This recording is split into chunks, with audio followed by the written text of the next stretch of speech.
Assalamualaikum warahmatullahi wabarakatuh. Perkenalkan, nama saya Ulfa Rahmayani Asipa Hasibuan, NIM 0501213170. Dosen pengampu Ibu Siti Fatimah. Di sini saya akan menjelaskan tentang puncak kejayaan peradaban Islam. Puncak kejayaan peradaban Islam itu terjadi pada dua masa, tapi di sini saya akan membahas tentang masa kekhalifahan Harun al-Rasyid. Para khalifah yang pemerintahan Bani Abbas menduduki tahta kerajaan berdasarkan keturunan. Begitu juga pada diri Harun. Ia menjadi khalifah karena ayahnya seorang khalifah dan juga pengganti beliau adalah anaknya keturunannya. Peranan sang khalifah yang pada dasarnya sebagai Amir al-Mukminin tetap dijalankan. Pada pemerintahan Harun, pengelolaan keuangan dan penyelenggaraan keadilan ia serahkan kepada yang lain. Dalam urusan masyarakat papan atas, sang khalifah adalah pemimpin yang aktif dari pengetahuan. Keluarga khalifah sendiri menempati tempat pertama dalam penerimaan.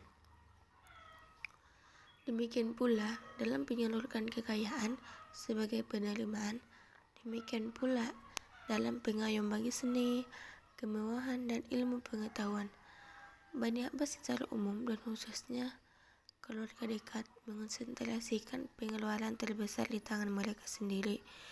Istrinya Jubaidah menjadi terkenal karena derma-dermanya, terutama pada ia memerintahkan digalinya beberapa sumur sepanjang lintasan haji dari Irak sampai ke Madinah.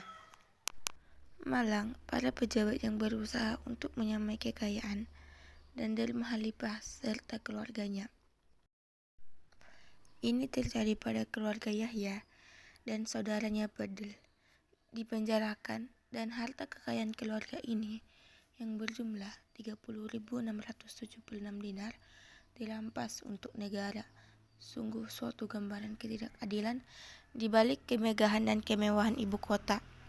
Di samping sikapnya yang begitu garang, ia berusaha untuk mensejahterakan rakyatnya.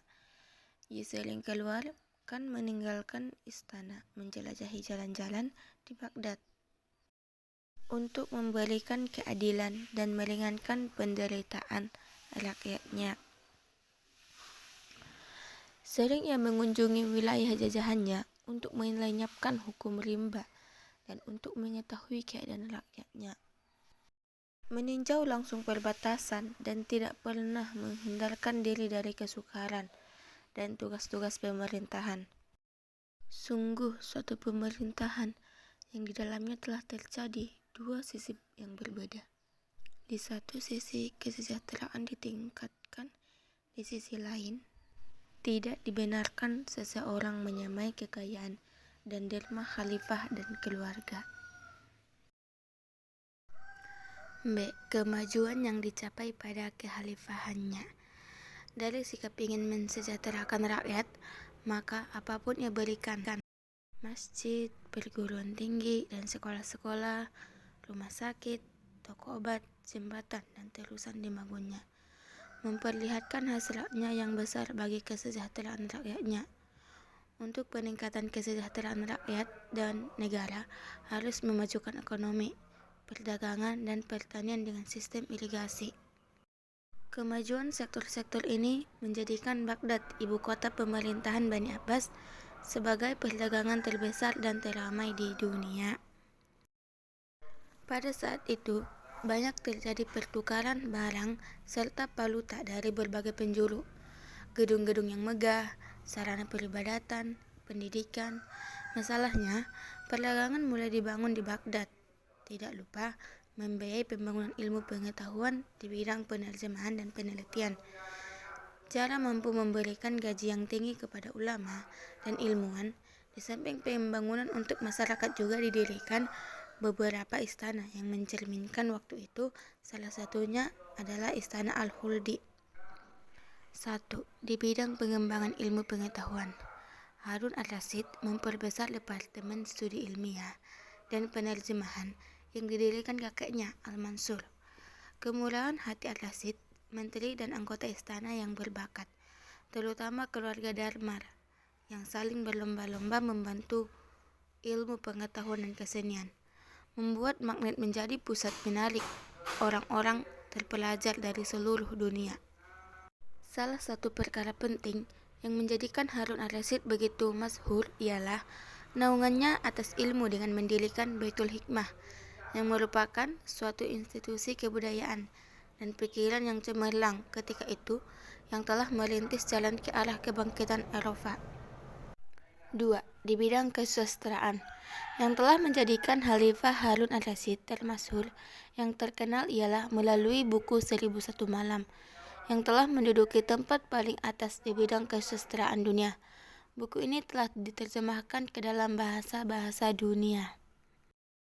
3. Di bidang hubungan luar negeri, Khalifah telah menjalin hubungan diplomatik dengan beberapa negara di timur dan barat. Dialah Khalifah pertama yang menerima para duta besar di istananya, seperti duta besar yang diutus Kaisar Cina dan penguasa Perancis, Charlemagne, kepada penguasa Perancis. Ia memberikan sebuah jam buat masyarakat barat ketika itu masih merupakan barang yang aneh.